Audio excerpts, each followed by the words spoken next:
Hey guys! Tonight we set aside the grand narratives of kings, presidents, and generals to explore a different kind of power, a different kind of burden. We journey to the dense, ancient forests of the Northeast, into the heart of a Haudenosaunee longhouse, to understand the life of a clan leader. But we must first forget the images that might come to mind. We are not talking about a warrior chief in a feathered war bonnet, issuing commands from atop a horse. That is a fiction, born of the plains and Hollywood. The leadership we will explore tonight is quieter, more complex, and in many ways far more demanding. It is a power rooted in consensus, in responsibility, and in the profound spiritual weight carried by the women who were the anchors of their world.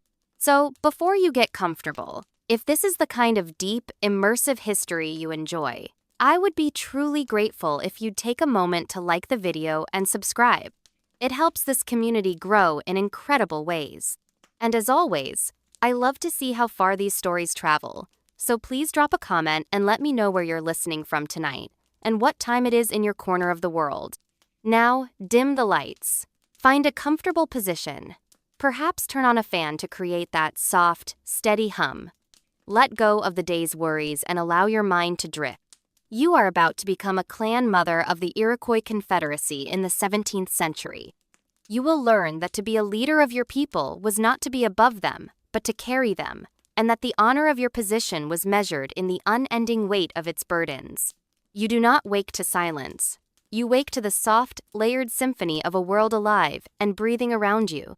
The first sound is the gentle hiss and pop of embers in the hearth. A sound so constant, it is like the rhythm of your own heart. Then the other sounds filter in, the quiet, even breathing of the dozen people who share your section of the longhouse, the soft rustle of a deerskin blanket as someone shifts on their sleeping platform, the faint, rhythmic scrape of a fingernail against an itchy mosquito bite, the distant, muffled cough of an elder two fires down. This is the sound of your world waking up. Your home is not a single, isolated structure. It is a universe contained within a building. You live in a longhouse. It is a massive, permanent structure, perhaps 100 feet long or more, framed with sturdy elm poles bent into a long, arched roof, and covered with thick sheets of elm bark, expertly layered and sewn together to shed the rain and snow. It is a testament to the permanence and stability of your people, the Haudenosaunee, the people of the longhouse. You lie on a wide, raised platform that runs the length of the building, a sort of built-in bunk bed. Your sleeping space is separated from the next family's by woven mats or hanging furs. But these are partitions of suggestion, not of privacy. Privacy, in the modern sense of being unseen and unheard, is a concept that does not exist here. Your entire life is lived in the gentle, constant, and sometimes suffocating presence of your kin. The air you breathe is thick, a complex mixture of scents. The dominant fragrance is wood smoke. A series of hearths runs down the central corridor of the longhouse, each one shared by the two families living opposite it.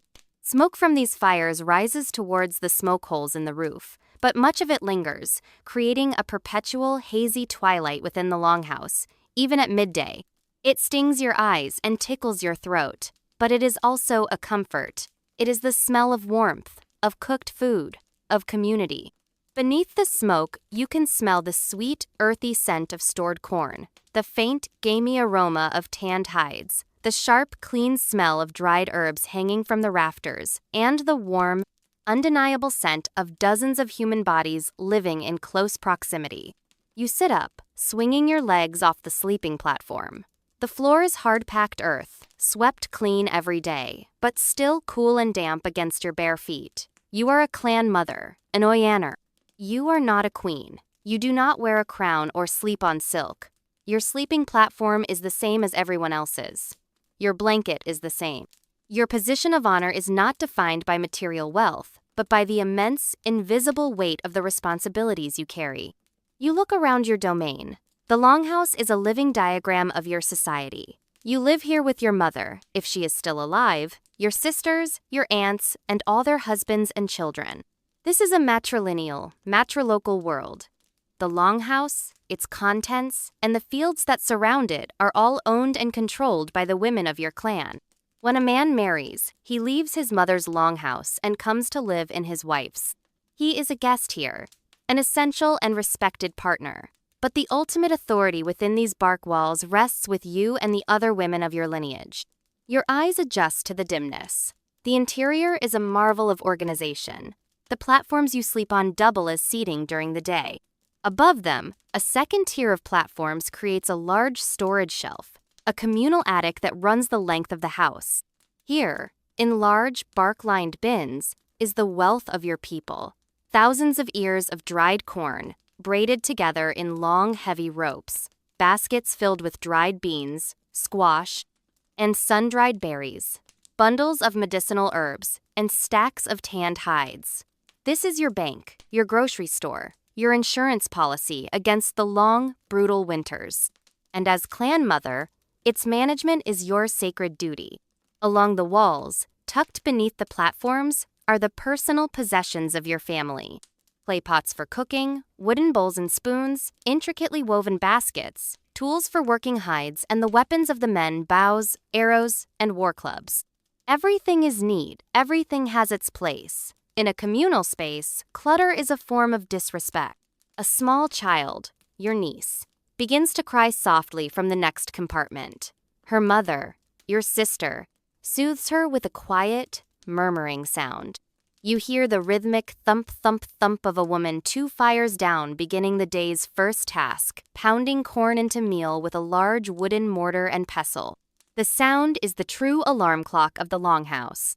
You are the leader of this microcosm, this clan. Every person under this roof, from the newest baby to the most revered elder, is your responsibility.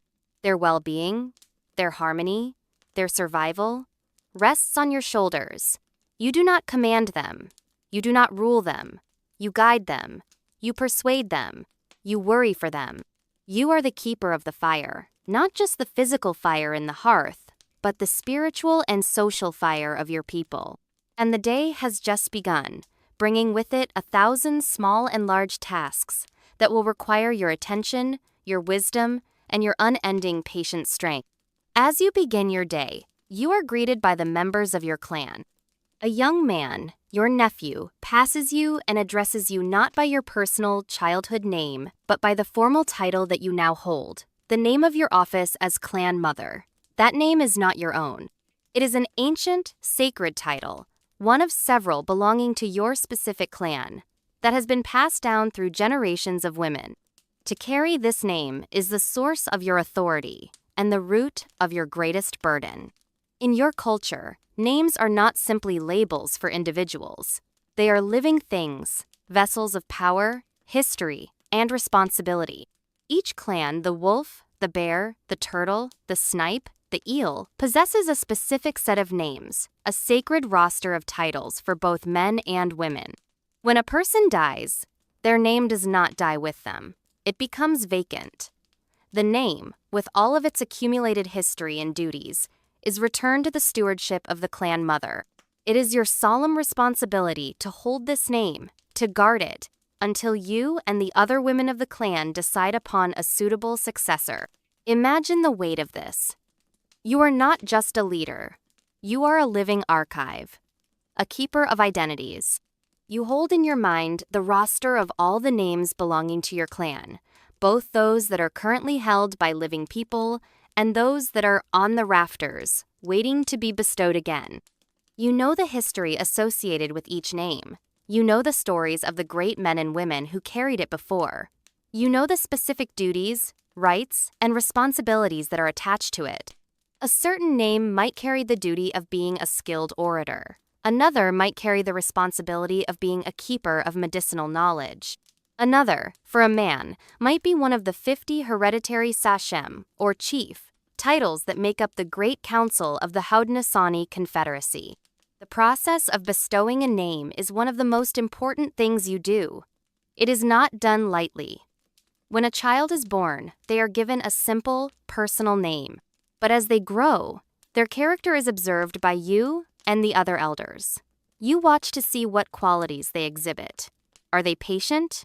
Are they generous? Are they wise? Are they quick to anger?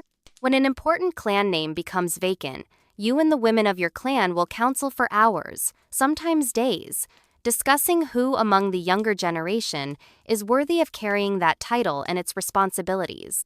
You must choose carefully. To give a powerful name to a weak or foolish person would be a disaster for the clan. It would dishonor the ancestors who held the name before, and it would put the community at risk. You must consider the person's temperament, their skills, their reputation. You must listen to the opinions of all the other women. The decision must be one of consensus. When a choice is made, a ceremony is held. You will officially bestow the name upon the chosen individual. You will recite the history of the name, reminding the new holder of the great deeds of their predecessors and the heavy duties they are now inheriting. From that day forward, that person is known by their new title. They have, in a sense, become a new person, stepping into a role that is much larger than their individual self. Their personal identity is now merged with the ancient, collective identity of the name itself. This power, the power to give and to withhold names, is the bedrock of your political and social authority. The male chiefs, the Royaner, who sit on the Great Council and represent your nation in matters of war and peace, do not inherit their positions from their fathers. They are chosen and raised up by their clan mothers. You hold the antlers of office, the symbol of their authority, and it is you who places them on their head. You choose a man not for his ferocity as a warrior, but for his wisdom, his patience, his integrity, and his dedication to the great law of peace. And just as you have the power to raise up a chief, you have the power to depose him. This is called dehorning the chief, symbolically removing the antlers of his authority. If a chief proves to be foolish or selfish, or if he disregards the will of the women of his clan, you and your sister, clan mothers, will first warn him. You will send messengers to counsel him and remind him of his duties. If he fails to heed 3 such warnings, you will gather in council and formally remove him from his position. You will strip him of his sacred name and turn him back into an ordinary man. His name then returns to you, to be held until a more worthy successor can be found. This is a power you use with extreme reluctance and caution, for it can cause great turmoil. But its existence is a constant reminder to the male leaders that their authority is not their own. It is granted to them by the women, and they hold it in trust for the good of the people. They are speakers and representatives, but the true, deep-rooted power of the clan, the power of life and identity itself, flows through you. Every day, you feel the immense weight of this responsibility. You are the guardian of your people's past and the gatekeeper of their future. And the names you hold are the sacred threads that weave it all together. In the world of the Europeans you are beginning to encounter, a leader is a king, a captain, a man who gives orders that must be obeyed without question. Their power flows from the top down, a pyramid of authority built on coercion and command. Your world is different. Your concept of leadership would be incomprehensible to them, and theirs is deeply disturbing to you. You are a clan mother, a person of immense prestige and influence, but you have no power to command anyone to do anything. Your power flows from the bottom up. It is the power to persuade, to counsel, to mediate, and to guide your people towards a voluntary, unanimous consensus. Imagine a dispute has arisen within your longhouse. 2 families are arguing over the distribution of some tanned hides. Tempers are frayed. Harsh words have been spoken. The delicate harmony of the longhouse is threatened. As clan mother, it is your responsibility to resolve this. But you do not act as a judge. You do not listen to both sides and then issue a binding verdict. That is not your way.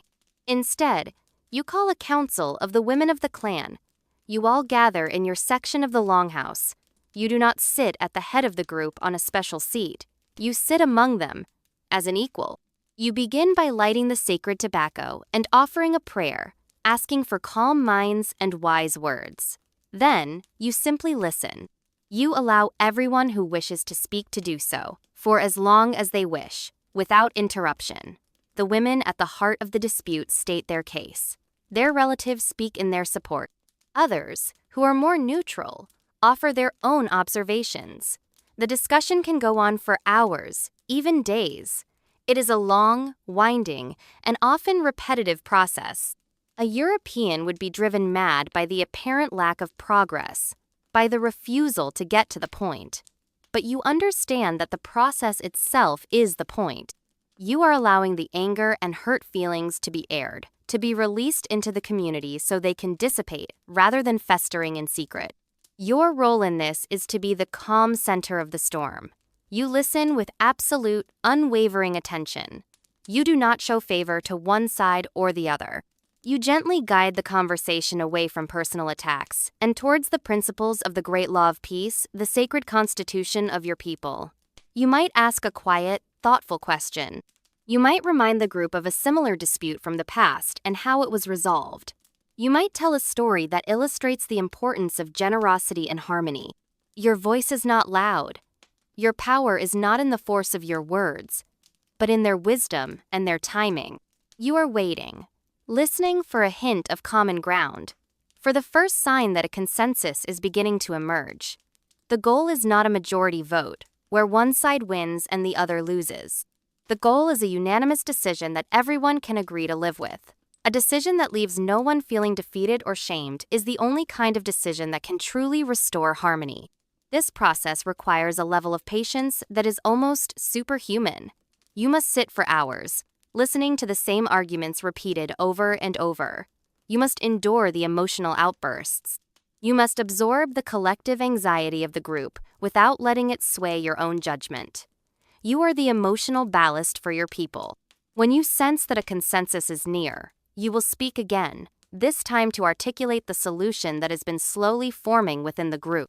You will frame it in a way that allows both sides to feel that they have been heard and respected. It seems that we all agree, you might begin, that the hides are important for both families. And we also agree that our kinship is more important than any possession. Perhaps there is a way forward where both can be honored. You propose a compromise, a path to reconciliation, because you have listened so patiently, and because your people trust your wisdom and your impartiality, they will likely agree. The dispute is resolved. The harmony of the longhouse is restored. You have not commanded a single person. You have simply created the space for your people to find their own way back to balance. This is how all decisions are made, from the smallest household dispute to the great questions of war and peace. The male chiefs who sit on the Great Council operate under the same principle. They debate an issue for days, weeks if necessary, until they can reach a unanimous consensus. And all the while, they know that you and the other clan mothers are watching. They know that if their decisions do not reflect the will of the people, and particularly the will of the women who are the stewards of the land and the source of life, they will be warned, and eventually, they will be removed. This form of leadership is exhausting. It is a life of endless meetings, of constant emotional labor, of absorbing the conflicts and anxieties of dozens of people. It requires you to subordinate your own ego, your own desires, your own fatigue to the needs of the group. There is no personal glory in it. Your success is measured by the quiet, harmonious functioning of your longhouse, by the absence of strife. It is a heavy, invisible, and unending burden. Your authority as clan mother is not an abstract political title. It is rooted in the most fundamental and tangible aspects of your people's existence: the land, the fire, and the food that sustains you. You are not a warrior or a hunter. You are the steward of your clan's lifeblood. The men may hold power in the sphere of diplomacy and war, but you and the women of your clan hold the power of sustenance. And in a world without supermarkets or currency, this is the ultimate power. The fields that surround your village are not owned by individuals. They belong to the clan, and they are under your jurisdiction. You and the other women form a collective, a powerful agricultural cooperative. Each spring, the Women's Council, with you as its leading voice, decides which fields will be planted, which will be left fallow, and how the work will be divided. Imagine the scene. It is planting season. Dozens of women from your longhouse head out to the fields together. These fields have been cleared by the men, who fell the trees and burn the brush, but the work of planting, tending, and harvesting belongs to you. You move together across the fields in a long, rhythmic line, a communal body. You use your digging sticks to poke holes in the rich, dark earth. You follow behind, dropping the precious seeds, the corn, the beans, the squash into the soil. The work is accompanied by planting songs, ancient chants that are both a practical way to keep rhythm and a spiritual invocation to the earth, asking for her blessing on the seeds. Throughout the long, hot summer, you and the women tend the fields. You weed relentlessly, pulling out the competing plants that would steal moisture and sunlight from your crops. You work together to scare off the crows and other pests that threaten the young shoots. This is not solitary work. It is a shared, communal effort. The fields are a place of social interaction, of gossip, of teaching the younger girls the arts of agriculture. The harvest is the busiest time of year. Again, you work as a collective, moving through the fields, gathering the bounty. The corn is plucked from its stalks, its husks peeled back. The beans are harvested, the squash cut from its vines. This produce is brought back to the longhouse, where it is processed for storage. The corn is braided into long, heavy ropes and hung from the rafters of the longhouse to dry. Beans are shelled and stored in bark bins. Squash is cut into rings and dried. The bounty is immense, the result of months of coordinated labor. And this great store of food, the collective wealth of your clan, is under your control. As clan mother, you are the chief executive of the clan's economy. You oversee the communal food stores, the great bins of corn and beans that are the difference between life and death in the coming winter. You have the ultimate say in how this food is distributed. This responsibility is a source of great power, but also of immense anxiety. You must have the wisdom to manage these resources carefully. During the long, cold, and often brutal winters of the Northeast, your people depend entirely on this stored food. You must ensure that the supply lasts until the spring thaw, when the first wild greens will appear again. This means you must oversee the daily rationing. You must decide how much corn will be pounded into meal each day. You must ensure that it is distributed equitably, that every family, every individual, from the smallest child to the oldest elder, receives their fair share. If the harvest was poor, due to drought or blight or war, this responsibility becomes an agonizing burden. You must make difficult, sometimes heartbreaking decisions. You must stretch the limited supply, perhaps by decreeing that meals will be smaller, or that certain less essential uses of corn will be curtailed. You are also responsible for hospitality. When visitors from another clan or nation arrive, it is your duty to provide them with food. Generosity is one of the highest virtues in your culture, and the reputation of your clan depends on it. But you must balance the demands of hospitality with the long-term needs of your own people. The men contribute to the larder through hunting and fishing. They bring in deer, bear, turkey, and fish from the rivers and lakes. This meat is a vital source of protein and fat, and it is a welcome supplement to your plant-based diet. When a hunter brings a large animal back to the village, he does not keep it for himself. He gives it to his wife, who in turn offers it to you, the clan mother, to be distributed among the entire longhouse. The hunter gains prestige, not by hoarding his kill, but by providing for the community. You are the center of this economic web. You are the keeper of the fire in the hearth, but you are also the keeper of the collective sustenance of your people. Your leadership is not about abstract ideas. It is about the tangible reality of the full cookpot, the secure food store, and the well-fed child. It is a power that is earthy, practical, and absolute.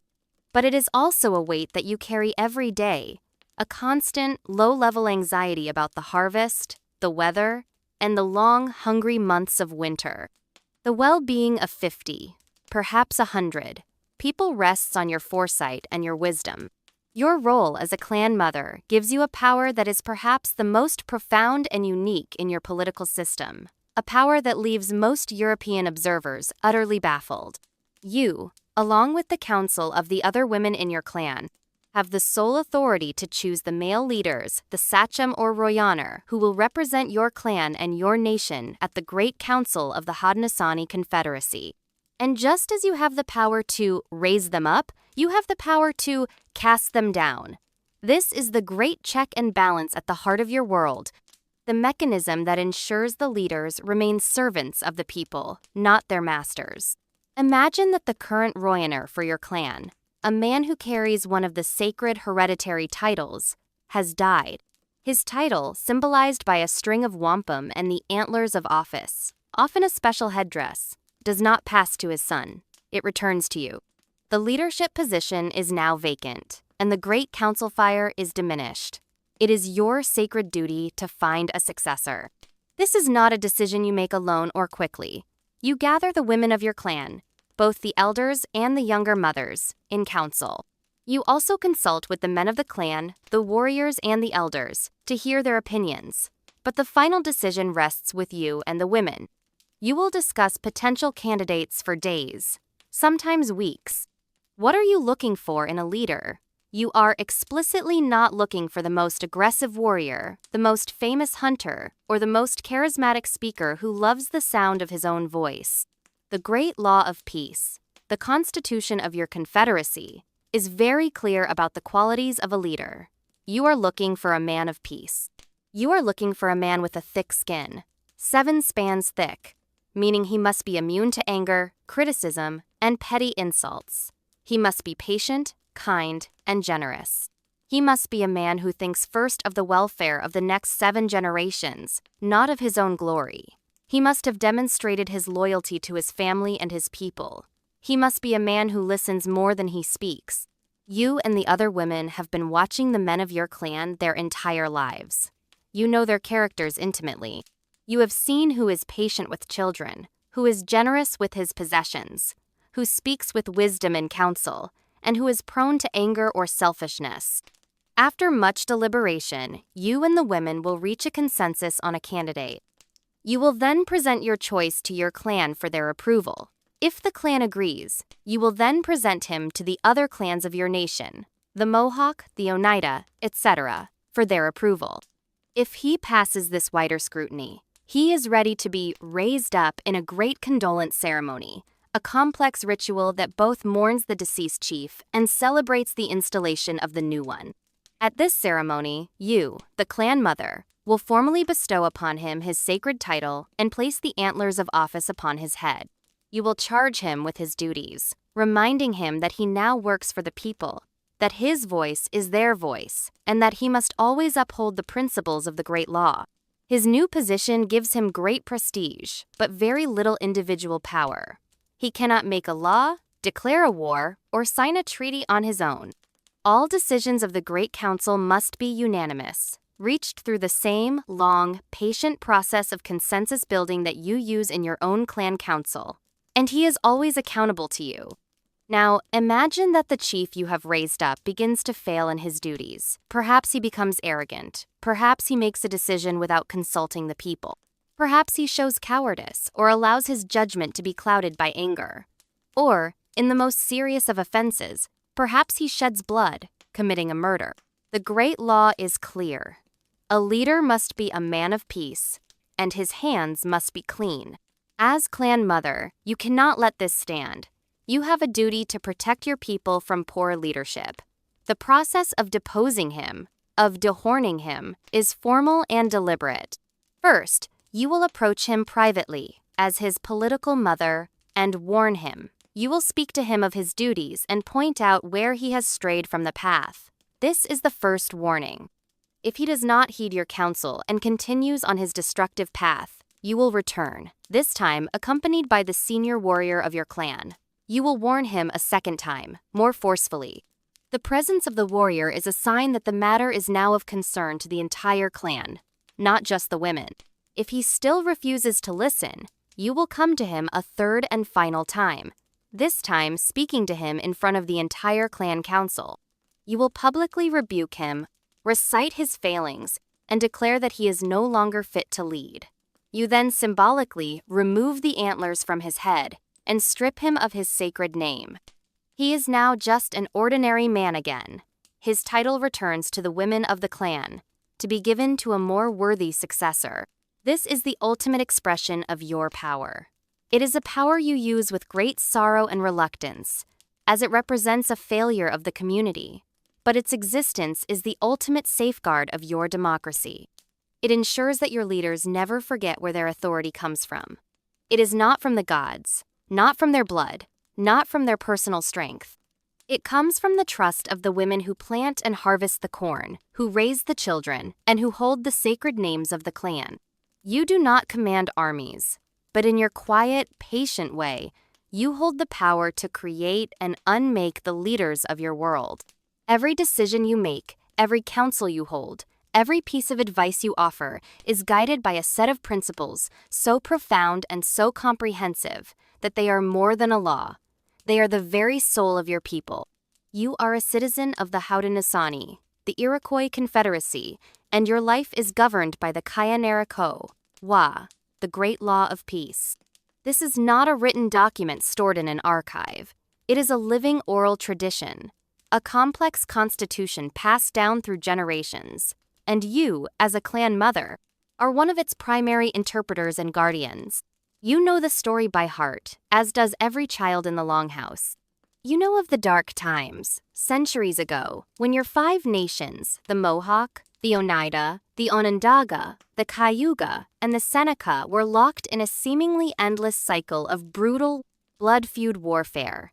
It was a time of fear, of grief, and of constant mourning. Then, a divine messenger appeared, born of a virgin mother. He came to be known as the Peacemaker. He traveled from village to village, preaching a new message of peace, power, and righteousness. He proposed a radical idea that the 5 warring nations should unite under a single law, a single government, to form a great longhouse that would stretch across the land, offering peace and protection to all. The Peacemaker's message was one of radical forgiveness and reason. He taught that violence only begets more violence. He demonstrated how to calm the minds of those consumed by grief and a desire for revenge. He found a powerful ally in a man named Hiawatha, an Onondaga who was lost in sorrow after his family had been murdered by the evil and twisted sorcerer, the war chief Atotarho. The Peacemaker combed the snakes of grief and madness from Hiawatha's hair, restoring his mind and making him his chief spokesman. Together, the Peacemaker and Hiawatha traveled to the other nations, winning them over to the vision of peace with their powerful words. The final and most difficult obstacle was the formidable Atotaro himself, an evil man whose body was twisted and whose hair was a mass of writhing snakes. He was the embodiment of war and hatred. But the Peacemaker, through the power of his message and his sacred songs, was able to transform even Atotaro, symbolically combing the snakes from his hair and appointing him the firekeeper of the new Great Council, turning his great power from the cause of war to the cause of peace. At a great council held on the shores of Onondaga Lake, the Peacemaker planted the Tree of Great Peace, a white pine, as a symbol of the new Confederacy. He placed an eagle at its top to watch for danger. He taught that the roots of this tree would spread out in the 4 directions, so that any other nation that wished to live in peace could follow the roots and find shelter under the tree. This was the birth of your government, a union of 5, and later 6, with the addition of the Tuscarora sovereign nations, bound together by a common law and a common council. The Great Law of Peace is incredibly detailed and sophisticated. It outlines the structure of the Grand Council, with its 50 hereditary sachems, or chiefs, chosen by the clan mothers. It establishes the roles of the Mohawk and Seneca as the elder brothers, and the Oneida and Cayuga as the younger brothers, with the Onondaga as the firekeepers who preside over the council. It lays out the precise procedures for debate and decision-making, all based on the principle of unanimous consensus. It is, in essence, a constitution. It guarantees freedom of religion. It establishes the rights and responsibilities of leaders. It formalizes the power of the women to choose and depose those leaders. It creates a system of checks and balances to prevent any one nation or any one individual from accumulating too much power. As a clan mother, you are a living embodiment of this law. When you select a new chief, you are fulfilling a duty prescribed by the Peacemaker. When you mediate a dispute, you are applying the law's principles of reason and reconciliation. When you counsel your people, you are reminding them of their sacred obligation to think of the welfare of the coming generations, a principle explicitly stated in the Great Law. The physical symbol of this law and of all political agreements is wampum. Wampum consists of small cylindrical beads painstakingly crafted from the purple and white parts of the quahog clamshell. These beads are woven into intricate belts with symbolic patterns. A wampum belt is not money. It is a living document, a mnemonic device for remembering a treaty, a law, or a historical event. Each pattern, each figure, has a specific meaning. When a speaker at a great council holds up a wampum belt, he is not just giving a speech. He is reading a sacred text. The belts are held in trust by designated keepers, and their meaning is passed down with perfect accuracy. They are your archives, your constitution, and your Bible, all woven into one. You live your life under the shade of the great tree of peace. The great law provides you with a sense of security, of order, and of profound moral purpose. It is the source of your strength as a people. It has allowed you to create a vast and powerful confederacy that has dominated the region for centuries. But it is also a tremendous burden. It is your sacred duty to uphold this peace, to teach its principles to your children, and to ensure that your own actions, and the actions of the leaders you choose, are always in accordance with its ancient, sacred, and demanding wisdom. The path of peace is not an easy one, and you walk it every day. In a world without formal laws, police, or prisons, how does a society deal with the most disruptive and destructive act of all, murder? In the dark times before the Great Law, the answer was simple and terrible: the blood feud. If a man from your clan was killed by a man from another clan, your clan was bound by honor to seek revenge by killing a member of the offending clan. They, in turn, would be bound to avenge that death, and so on, in a devastating, self-perpetuating cycle of violence that could tear communities apart for generations. The peacemaker recognized that this cycle of grief and revenge was the greatest poison in your world. And so, he established a new way, a path to justice that was not based on retribution, but on healing and restoring harmony. This is the law of the blood price, or, more accurately, the path of condolence. Imagine the unthinkable has happened. A young man from your clan, during a heated dispute while on a hunting trip, has been killed by a man from a neighboring village, a member of the Cayuga Nation. In the old days, your clan's warriors would now be painting their faces for war. Grief would curdle into a burning rage, a thirst for vengeance. The longhouse would be filled with the sounds of wailing and the sharpening of war axes. But now, under the Great Law, the path is different. The immediate response is still one of profound grief. The family of the slain man is plunged into sorrow. But as clan mother, your first duty is to prevent that grief from turning into rage. You must hold back the young warriors who are clamoring for revenge. You counsel patience. You remind them of the teachings of the peacemaker. You tell them that more bloodshed will not bring their kinsmen back. It will only create more empty spaces in another family's longhouse. The clan of the killer is now under a sacred obligation. They must cover the grave and wipe the tears of the grieving clan. They must pay a blood price to restore the balance that has been broken. This price is not paid in anger, but in a spirit of profound condolence and humility. A delegation is sent from the killer's clan to yours. They come not as enemies, but as supplicants. They bring with them a series of precious gifts, primarily in the form of wampum belts. These are not a fine or a payment. They are a physical expression of sorrow and a tool for healing. There is a specific, prescribed number of wampum strings and belts that must be presented: 10 for a man's life, 20 for a woman's. Acknowledging the woman's life-giving role, a great condolence council is held. The delegation from the offending clan sits opposite your clan's leaders. They speak with words of deep regret. They present the first wampum string, saying, "With this, we wipe the tears from your eyes, so that you may see again." They present another, saying, "With this, we clear the obstruction from your ears, so that you may hear again." Another is presented to clear the obstruction from your throat, so that you may speak again. They continue this ritual, symbolically cleansing the grieving clan of the physical manifestations of their sorrow. Then, they present the great belts that represent the price of a life. This, they say, holding up a magnificent belt, is to cover the grave of your loved one, so that the darkness may be hidden. Another belt is presented to raise up the sky, which had fallen upon you. Each belt, each string, is a step in a powerful psychological and spiritual process designed to pull the grieving family out of the darkness of their loss and back into the world of the living. As clan mother of the grieving clan, your role is critical. You must decide whether to accept the condolence gifts. To accept them is to formally agree to end the conflict, to forgive the killing, and to restore peaceful relations. It is a difficult decision. The grief in your heart is real and raw. The desire for revenge can be a powerful and tempting poison. You must listen to the members of your clan, particularly the immediate family of the deceased.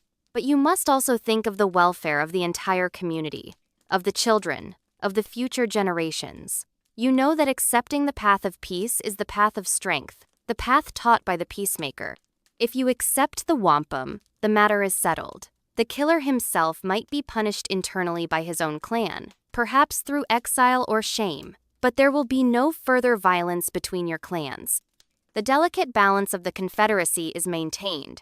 If you were to refuse the wampum, it would be a grave and dangerous signal, a declaration that you are choosing the path of war. This rarely happens, as the social and spiritual pressure to accept condolence is immense. This system is not about forgiving the crime. It is about healing the community. It recognizes that a murder creates a deep wound, not just in one family, but in the entire social fabric. The condolence ceremony is a form of spiritual surgery, designed to cleanse that wound and stitch the fabric back together. It is a sophisticated legal and diplomatic process that allows for justice without retribution, for the resolution of conflict without endless cycles of violence. As a leader, it is one of your most difficult and most sacred duties to guide your people down this path, to choose the difficult work of peace over the easy, seductive call of revenge. For centuries, your world, while politically complex, was knowable. Your neighbors were other Haudenosaunee, or they were Algonquin-speaking peoples, or other indigenous nations. You understood their ways, their languages, their motivations. Then, new strangers began to appear in your forests. They came first in trickles, then in a steady stream. They came with pale skin, with hair on their faces, with strange clothing and even stranger beliefs. They came with goods that were both wondrous and dangerous. They were the Europeans, the French from the north, the Dutch, and later the English from the east, and your ability to understand and manipulate them would become the single greatest challenge of your leadership. Imagine your first encounter with their trade goods. A French trader comes to your village, carrying a steel axe. You are used to stone axes, which take hours of patient grinding to make and can shatter with a misplaced blow. This new tool is light, sharp, and incredibly durable. It can fell a tree in a fraction of the time. He also has brass kettles, which are unbreakable and conduct heat far better than your own clay pots. He has woven wool blankets, warmer and lighter than your deerskin robes. And he has guns, the terrifying weapons that make thunder and kill at a distance. These goods are undeniably superior to your own in many practical ways. Your people want them. They make life easier, hunting more efficient, and give you an advantage over your traditional enemies. To secure these goods, the Europeans want one thing above all else: furs. Particularly the rich, thick pelt of the beaver, which is in high demand in Europe for making fashionable hats. Suddenly, your relationship with the animal world is transformed. Before, you hunted for sustenance. Now, your men begin to hunt for commerce. They spend more and more time trapping beaver, sometimes to the neglect of their other duties. This new fur trade economy begins to pull your people into a global market system you do not understand. As a clan mother, you watch this with a deep sense of unease. You see the benefits the metal tools make the women's work easier. The guns give your warriors an edge, but you also see the dangers. The competition for furs intensifies the rivalries between your confederacy and your neighbors, like the Wyandot and the Algonquin, who are also trading with the French. The fur trade becomes a major driver of warfare as nations fight for control of the best trapping territories. You also see the corrosive social effects. The traders bring alcohol, rum, and brandy, which they use as a trade good. This crazy water is something your people have never encountered before. It causes addiction, violence, and social breakdown. It destroys families and undermines the harmony of the Longhouse. You and the other leaders try to ban it, but the traitors are relentless, and the demand is strong. As a leader, you must now become a diplomat in this complex new world. Delegations from the French in Quebec and the English in Albany will come to your capital Onondaga to seek your alliance. They will come with gifts, with flags, with flattering speeches, and with wampum belts they have commissioned to mimic your own. You must learn to navigate their strange ways. You must try to understand their baffling political landscape, their kings across the ocean, their endless wars with one another. You quickly learn that their promises are unreliable. They will sign a treaty with you one year, promising friendship and trade, and then break it the next if it suits their interests. You learn to play them against each other. This becomes the central strategy of Haudenosaunee foreign policy for over a century. You will ally with the English to fight the French. You will then make a separate peace with the French to gain a trade advantage over the English. You try to maintain a position of neutrality, to be the balance of power in the region, selling your allegiance to the highest bidder while trying to preserve your own sovereignty and independence. This requires immense political skill and a steady nerve. Imagine sitting in a great council, listening to a French governor in his lace and silk try to persuade your chiefs to go to war against the English. You listen quietly, your face an unreadable mask. You know that the guns he is offering are tempting, but you also know the cost of war. You know that it will be your sons and nephews who will die in a conflict that is not truly your own. After the speeches, you will counsel with your fellow clan mothers and with the chiefs. You will weigh the options. What is best for the people, not just for today, but for the coming generations? The pressure is immense. A wrong decision could lead to a devastating war, to the destruction of your villages, to the erosion of your independence. You are no longer just managing the internal affairs of your clan. You are a key player on a geopolitical stage that spans continents. The world has grown larger, more dangerous, and infinitely more complicated. The weight on your shoulders has grown heavier than ever before. Of all the anxieties that haunt your waking hours and creep into your dreams, one is more fundamental, more primal than any other: the fear of hunger. Your society is built upon a foundation of agricultural abundance. The three sisters, corn, beans, and squash, are the pillars of your existence. But this abundance is not guaranteed. You live in the Northeast, a land of harsh, unpredictable weather. A late spring frost, a summer drought, a week of torrential rain at harvest time. Any of these can devastate your crops and leave your people facing the terrifying prospect of a long, hungry winter. In those years, your role as clan mother transforms from one of a manager of plenty to a steward of scarcity, and it is a burden that can feel almost unbearable. Imagine a year when the crops fail. Perhaps it was a summer of unrelenting rain. The corn stalks, which love the sun, grew stunted and pale, their ears small and afflicted with mold. The beans rotted on their vines. The squash turned soft and mushy in the waterlogged fields. The harvest, which should have been a time of celebration, was a time of grim, quiet desperation. The braided ropes of corn hanging from the rafters of your longhouse are thin and few. The bark bins that should be overflowing with dried beans are only half full. As clan mother, the entire community looks to you. You are the keeper of the larder, and you must now make a series of agonizing decisions. The first is rationing. You gather the Women's Council, and together you assess the situation. You calculate how much food you have, and how many mouths you have to feed through the long, cold months until the spring thaw. The math is bleak. You must immediately institute a strict rationing system. The daily portion of cornmeal for each family is cut in half. The communal meal, once a time of plenty, becomes a meager serving of thin, watery soup. You feel the weight of every hungry eye upon you. You see the children growing thinner, their energy fading. You hear their quiet complaints of empty bellies. You feel the unspoken accusation in the air that you, the leader, have failed to provide. Your heart aches, but you must remain strong, impartial, and resolute. You must ensure that the distribution, however meager, is absolutely fair. Any hint of favoritism, of one family receiving more than another, could shatter the harmony of the longhouse and lead to bitter conflict. As the winter deepens, the situation becomes more desperate. The men are sent out on long, difficult hunting expeditions, but the deer and other game are also struggling. The poor harvest has meant fewer nuts and acorns for them to eat, and they are thin and scarce. The hunters often return empty-handed, their faces etched with failure and exhaustion. The rivers and lakes freeze over, making fishing almost impossible.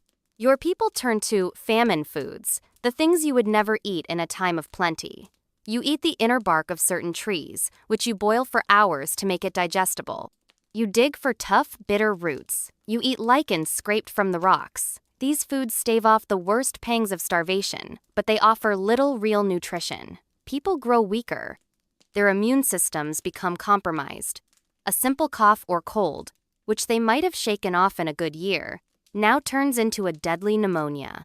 The elders, with their frail bodies, are often the first to succumb, then the youngest children. The sound of mourning becomes a constant, low hum in the longhouse.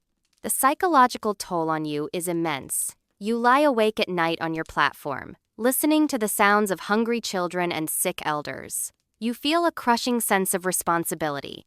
You pray to the Creator, you make offerings. You question whether you have done something to offend the spirits. Is this a punishment for some collective failure? The burden is not just practical, it is spiritual.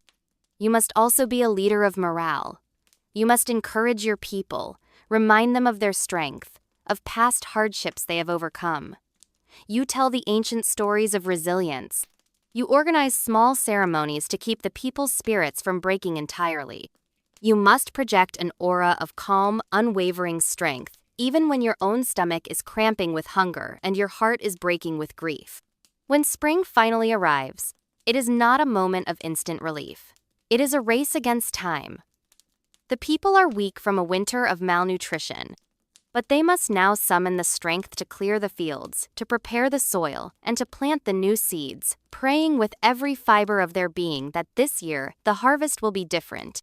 The year of the empty cookpot is a scar on the memory of your community, a terrifying reminder of how fragile your existence truly is, and a testament to the incredible fortitude required to lead a people through the valley of the shadow of death. In your world, the death of an ordinary person is a matter of quiet, personal grief for their family. But the death of a Royaner, one of the 50 hereditary chiefs who sit on the Great Council of the Confederacy, is a catastrophe that affects the entire Great Longhouse. A pillar of your government has fallen. A light in the council fire has been extinguished. The minds of the people, especially those in the grieving nation, are filled with sorrow and darkness. The great law of peace itself is threatened by this disruption. To restore balance, to heal the grief, and to ensure the continuity of the government, your people perform one of their most complex, profound, and beautiful rituals, the condolence ceremony. As a clan mother, you are at the very heart of this sacred political and spiritual process. Imagine that the chief who represents your clan, the man you raised up to office, has died. The grief in your longhouse is immense, but it is a grief that must be managed according to ancient protocol. Your nation, say, the Seneca is now considered the grieving or mourning side. The other nations of the Confederacy are now obligated by the great law to come and wipe the tears from your eyes.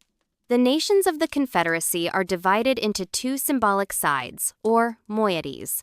The Mohawk and Seneca are the elder brothers. The Oneida and Cayuga are the younger brothers. The Onondaga are the firekeepers. If one of the elder brothers is in mourning, it is the sacred duty of the younger brothers to conduct the condolence ceremony, and vice versa. A delegation of chiefs and faith-keepers from the clear-minded side travels to your village. They do not come empty-handed. They carry the sacred wampum strings and belts that are the heart of the ceremony. As they approach your village, they are met by a messenger from your mourning nation. They perform the journey on the trail, a series of chants and rituals that symbolically clear the path of all obstructions, the sticks, the stones, the grief that lie between you. The ceremony itself is a long and intricate drama. The visiting delegation, the clear-minded ones, speak with words of deep and poetic sympathy. They perform the 3 bare words of condolence. The first is to wipe away the tears, so that the mourners can see again. The second is to open the ears, so they can hear the words of peace and reason. The third is to clear the throat, choked with grief, so they can speak again. Each word is accompanied by the presentation of a string of wampum, which is accepted by your side. Then comes a longer ritual, the 15 matters. The visiting chiefs address every possible consequence of the death. They symbolically restore the sun in the sky, which had been darkened by grief. They level the earth where the grave has been dug. They restore the chief's council fire. They speak of the dead chief, acknowledging the loss, but reminding everyone that the law and the Confederacy are eternal. Each of these matters is a form of powerful psychological healing, a way of systematically reassuring the grieving nation that the world has not ended. That order will be restored. Throughout this process, you, as the clan mother of the deceased chief, are a central figure. You sit with the other women, your face showing the proper solemnity and grief. You listen to the words of condolence, and it is you who will ultimately signal your acceptance of this comfort. After the grieving nation has been ceremonially consoled, the most important part of the business can proceed: raising up a new chief to fill the empty seat. You have already gone through the long process of selecting a successor from among the men of your clan. Now, you must formally present him to the council. You will stand before the assembled chiefs and introduce your candidate. You will speak of his good character, his peaceful nature, his wisdom. You then pass his name across the council fire to the other nations for their approval. If they find no fault with him, they will accept your choice. The new chief is then formally installed. The sacred wampum strings that represent his title are placed around his neck, and the antlers of office are placed upon his head. He is given a lecture on his new duties, reminded that he is a servant of the people and a guardian of the great peace. The ceremony concludes with a great feast, a return to normalcy, a celebration that life and the government will continue. The condolence ceremony is a masterpiece of social and political technology. It is a way to manage grief on a national scale, preventing it from turning into a desire for revenge or political instability.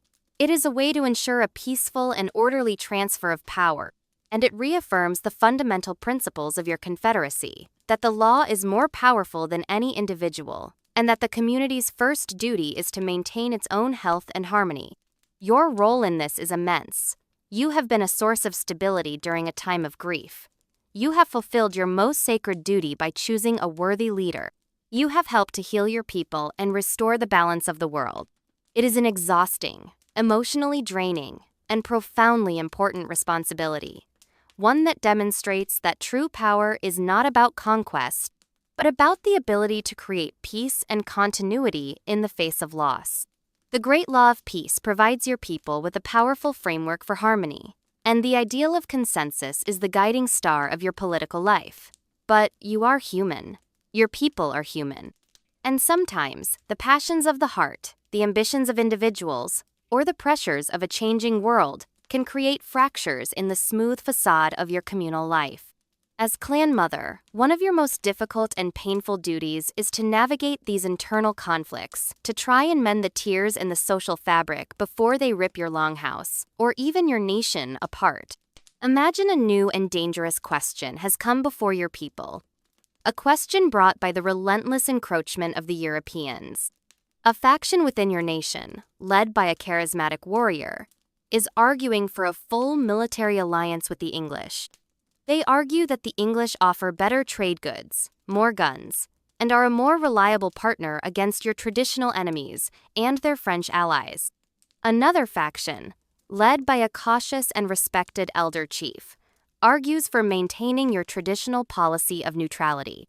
They warn that a full alliance with any European power is a trap, that it will inevitably drag your people into their incomprehensible wars and lead to a loss of your sovereignty. This is not a simple disagreement. It is a fundamental conflict of vision for the future of your people, and it divides your community with a bitter intensity. The debate rages not just in the Great Council, but in every longhouse, around every hearth. Families are divided. Brothers argue with brothers.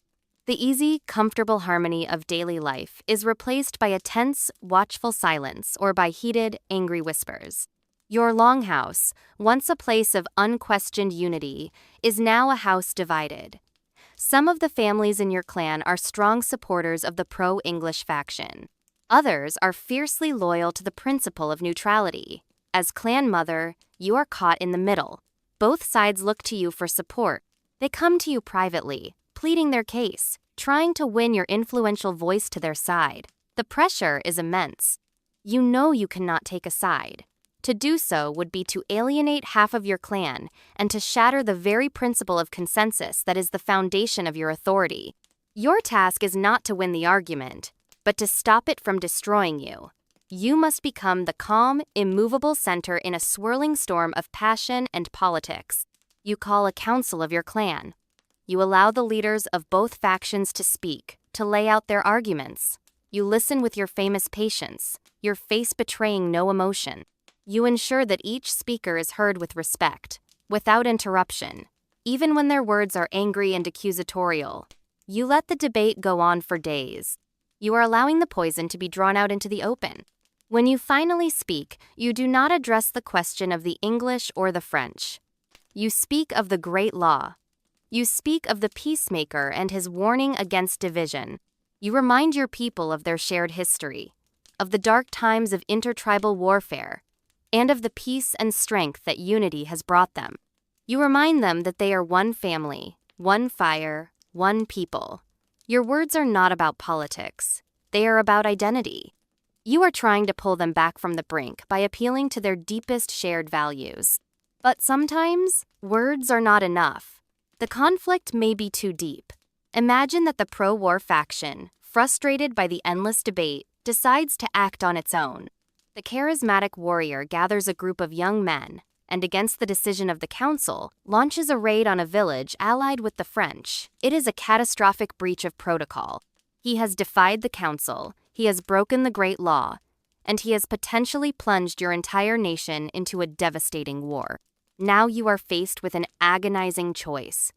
The warrior must be punished. He has violated the principles of your society, but he is also a skilled fighter, popular with the young men, and he is a member of your clan. To call for his deposition or exile could split the clan in two, leading to a permanent schism, with some families leaving the longhouse to follow him. You must navigate this crisis with all the political and diplomatic skill you possess. You will work behind the scenes, talking with the other clan mothers, with the elder chiefs, with the families of the warriors. You will search for a compromise, a way to censure the warrior and reaffirm the authority of the council without creating an open rebellion. Perhaps a solution can be found through a ceremony of public apology and the payment of wampum to the aggrieved parties. Perhaps the warrior and his followers can be brought back into the fold through a combination of shaming and forgiveness. It is the most stressful and exhausting work imaginable. You sleep little. You eat less. The worry is a physical weight in your chest. You are trying to hold your world together with the sheer force of your will and the wisdom of your words. You may succeed. You may fail. But this is the true test of your leadership. It is not in times of peace and plenty that a leader's worth is measured, but in times of internal strife, when the very longhouse you call home threatens to collapse from within.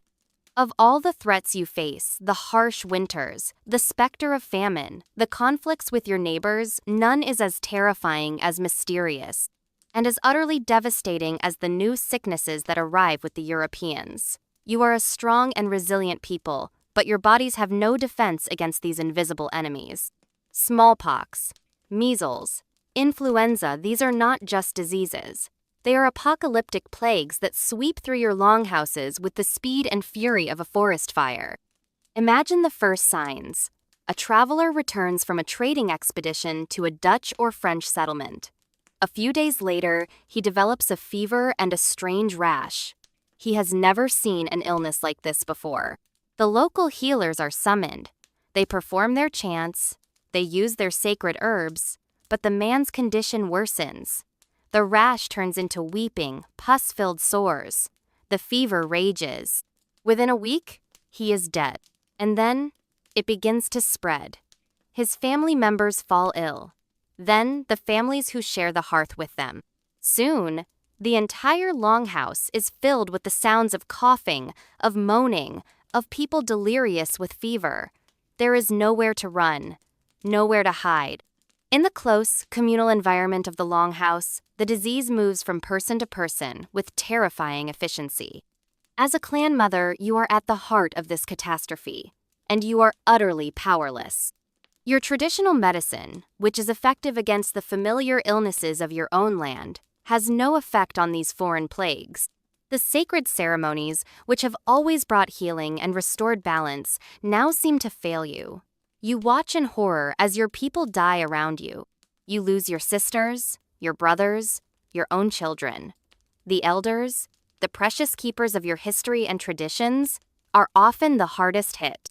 With each elder who dies, a library of knowledge of stories, of songs, of genealogies, of ceremonial knowledge is lost forever. The social fabric of your community, so carefully woven, begins to disintegrate. The daily rhythms of life come to a halt. The fields are left untended. The hunting parties cease. The primary work becomes caring for the sick and burying the dead, but even this becomes impossible. So many people are sick that there are not enough healthy individuals left to care for them, to bring them water, to keep the fires lit. So many people are dying so quickly that the traditional burial rites cannot be performed. Bodies are hastily buried in common graves, without the proper ceremonies of condolence. The air in the longhouse becomes thick with the smell of sickness and death. The psychological and spiritual toll is as devastating as the physical one. Why is this happening? You have no concept of germs or viruses. From your worldview, a disaster of this magnitude must have a spiritual cause. Have you angered the Creator? Has some powerful evil spirit been unleashed upon you? Or is this the result of witchcraft, either from your enemies or, even more terrifyingly, from within your own community? Fear and paranoia run rampant. People look at each other with suspicion. The social trust that bound you together is poisoned. You, as a leader, must try to hold your people together in the face of this unimaginable horror. You must try to offer comfort when you yourself are consumed by grief. You must try to project strength when your own world is collapsing. You move from one sick person to another, offering a sip of water, a cool cloth for a fevered brow, a quiet word of encouragement. You risk your own life with every person you touch, but that is your duty. When the plague finally burns itself out, it leaves behind a shattered community. A longhouse that was once home to 100 people might now hold only 30. Entire families have been wiped out. The number of children is drastically reduced. The ranks of the elders are decimated. You are left in a world that is eerily quiet, haunted by the ghosts of those you have lost. The long-term consequences are profound. The loss of so many people weakens you militarily, making you more vulnerable to your enemies. The loss of the elders creates a catastrophic break in the transmission of your cultural knowledge, and the spiritual crisis lingers. Your faith in the old ways has been shaken to its core. The diseases brought by the Europeans will return again and again, in wave after devastating wave. Historians and demographers will later estimate that in the first century or two after contact, up to 90% of the indigenous population of the Americas may have been wiped out by these new diseases. This is the single greatest demographic catastrophe in human history. You are living through it. And as a leader, you are forced to witness the near destruction of your people, to preside over a world of empty sleeping platforms and endless mourning, with no weapon to fight the invisible enemy that is consuming you from within. In the face of these immense, overwhelming pressures, the threat of war, the lure of foreign goods, the scourge of foreign diseases, the agony of famine, your most sacred and fundamental duty as a clan mother is to simply ensure that your culture survives. You are more than a political leader or an economic manager. You are a living library, a breathing archive, the guardian of the unwritten knowledge that defines who your people are. If this knowledge is lost, your people will cease to be Haudenosaunee, even if they physically survive. Your role as a teacher begins almost from birth. The children of the Longhouse are your students. You do not teach them in a formal classroom with books and lectures. You teach them through stories, through songs, and through direct participation in the daily life of the clan. You are the primary storyteller. In the long, dark evenings of winter, the families gather around the central hearth, the firelight dancing on their faces. This is the time for stories.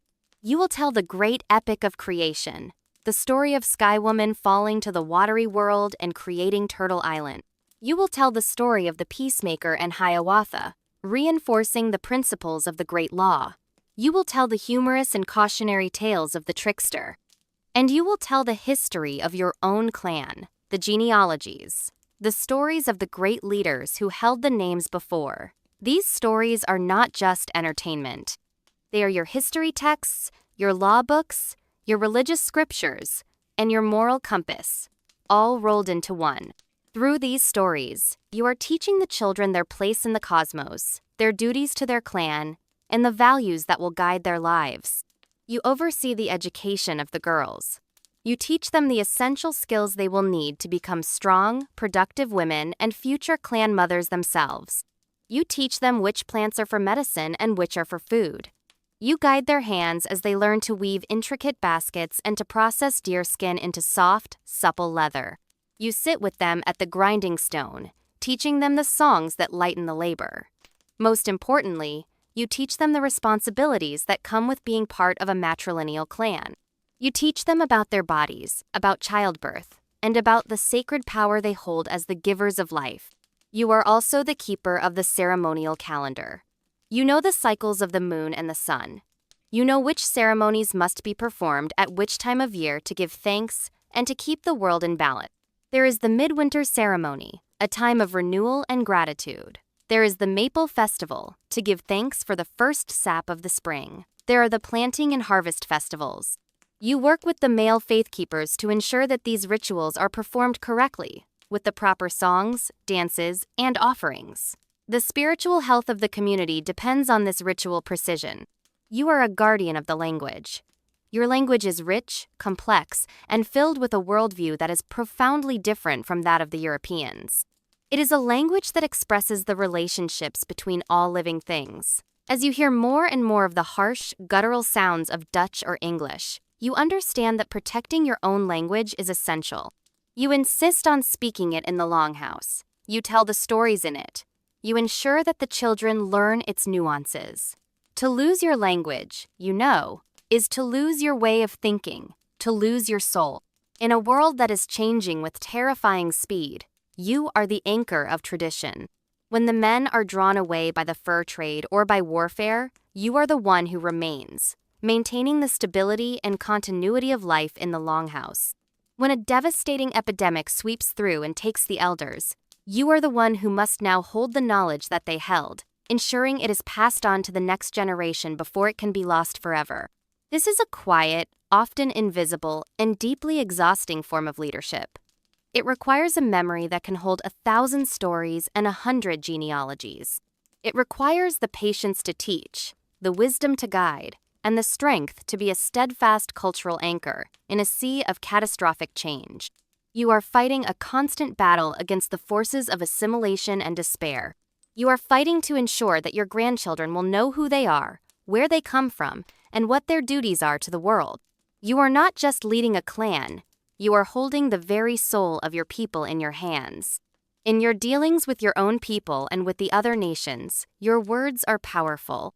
But to give those words permanence, to make them binding, to imbue them with a sacred authority that transcends the spoken moment, you use wampum. To an outsider, a wampum belt is just a decorative object, a curious arrangement of purple and white shell beads. To you, it is a living document, a political treaty, a historical record, and a sacred text. And, as a clan mother, you are one of the primary authorities on its meaning and its use. The beads themselves are precious. They are painstakingly crafted from the shells of the quahog clam, which is not found in your own territory but must be acquired through long-distance trade with the peoples of the Atlantic coast.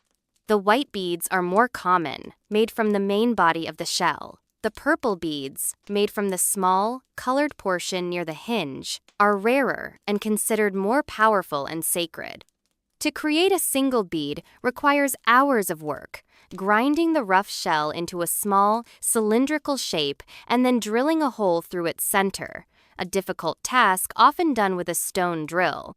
These thousands of beads are then woven into strings or wide, intricate belts. The patterns on the belts are not random. They are a precise, symbolic language. The colors, the geometric shapes, the figures of people or longhouses all have a specific meaning. White is the color of peace, purity, and goodwill. Purple is the color of seriousness, of sorrow, of important political matters. A belt that is mostly white might signify a peace treaty. A belt that is mostly purple might be a declaration of war or a condolence message. You do not have a written language of alphabetic script. Wampum is your archive. When a treaty is made, its terms are talked into the wampum. The arrangement of the beads serves as a mnemonic device, a way for future generations to remember the exact promises that were made. The belts are not owned by individuals. They are the property of the clan, the nation, or the confederacy as a whole. They are cared for by designated wampum keepers, individuals who have been trained for years to memorize and interpret the meaning of each belt in their care. As a clan mother, you are deeply involved in this world of diplomacy and record-keeping. When a great council is held, a speaker does not just stand up and give his opinion. He will hold up the appropriate wampum belt, the one that relates to the treaty or the law being discussed. In doing so, he is not just speaking his own words. He is speaking with the authority of the ancestors who made that agreement. He is reading the belt, recalling the promises and obligations it represents. Imagine a delegation from your nation is preparing to travel to Albany to negotiate a trade agreement with the English. Before they leave, they will meet with you and the other leaders. You will bring out the wampum belts that represent your previous agreements with the English. You will review the history of your relationship, reminding the delegates of the promises that were kept and those that were broken. You will help to craft the new messages that they are to deliver, and you will oversee the creation of the new wampum strings that they will carry as proof of their authority and as gifts to seal the new agreement. The giving and receiving of wampum is the very heart of your diplomacy. To offer wampum is to show that your words are serious and sincere. To accept a string of wampum is to agree to the message it carries. To refuse or to let fall a wampum belt is a grave insult, a clear rejection of a proposal. You are acutely aware of the weight and power of these sacred objects. They are the threads that bind your political world together. You have seen how the Europeans, particularly the English, have begun to misunderstand and corrupt the use of wampum. They see it as a form of money, a currency to buy land or influence. This is a deep and troubling desecration of its meaning. You cannot buy land with wampum because you do not own the land in their sense. You can use wampum to seal an agreement to share the land, but that is a very different thing.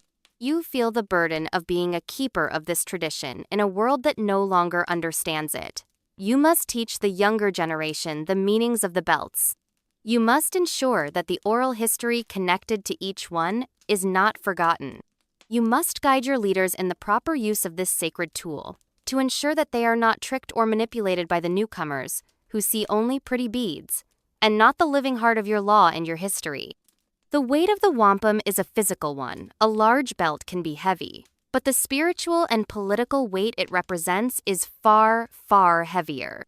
It is the weight of your people's word, their honor, and their survival. The sun sets over the forest, and the longhouse settles into the rhythms of the evening.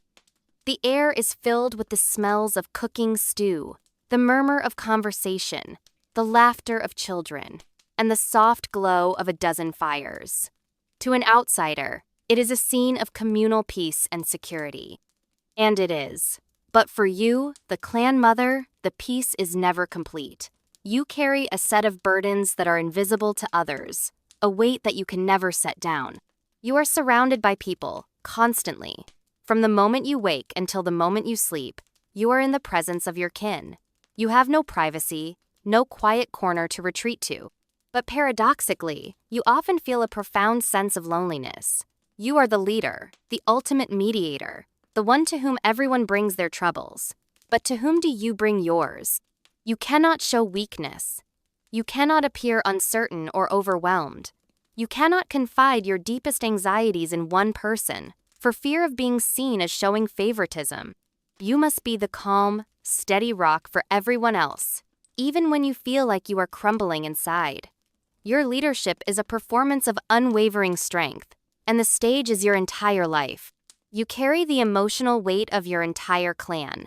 When a child is sick, you feel the mother's fear as if it were your own. When two families argue, you absorb their anger and their hurt. When the harvest is poor, the collective hunger of your people becomes a knot in your own stomach. You are the emotional center of the longhouse. And like a great tree, you draw all the troubles of the soil up into yourself. The responsibility for making decisions, even through consensus, is a heavy one. While the final decision is a collective one, you are the one who must guide the process, who must articulate the final agreement. If that decision turns out to be wrong, if the peace treaty you advocated for is broken, if the chief you raised up proves to be a fool, the silent blame will settle on you. Your reputation and the honor of your clan is always on the line. You live in a state of constant, low-level worry. Is the stored corn molding? Have the hunters been gone too long? Are the whispers you hear about the neighboring clan a sign of impending trouble? Is the cough that is spreading through the longhouse just a simple cold? Or is it the beginning of another devastating plague? You are a sentinel, always watching, always listening for the first signs of danger, both internal and external. You can never fully relax. And you are mortal. You grow old. Your body, which has labored for decades in the fields and in the longhouse, begins to fail you. Your joints ache. Your eyesight dims. But your duties do not lessen. You are now an elder, and your wisdom is needed more than ever. But you are also tired. You see the young, strong women around you, and you know that you must begin the process of choosing your own successor, the woman who will one day carry your title. You must teach her everything you know, pass on the stories, the genealogies, the sacred knowledge of your office. You must prepare her for the immense burdens she will inherit. As you lie on your sleeping platform at night, listening to the quiet breathing of your family, you reflect on your life. You have known great joys, the beauty of a successful harvest, the pride of raising up a wise chief, the laughter of healthy children, the deep satisfaction of a community living in harmony. But you have also known profound sorrows, the pain of loss, the fear of starvation, the agony of seeing your people suffer. Your position has brought you great honor, but it has not brought you wealth or ease. You are a servant of your people. In the truest sense of the word, your life has not been your own. It has been a sacred trust, a long, difficult, and often exhausting service to the welfare of the 7 generations. You close your eyes. The fire hisses softly. You are not a queen on a throne. You are a mother in a longhouse full of sleeping children. And in the quiet darkness, you gather your strength. For you know that tomorrow, with the rising of the sun, your work will begin all over again.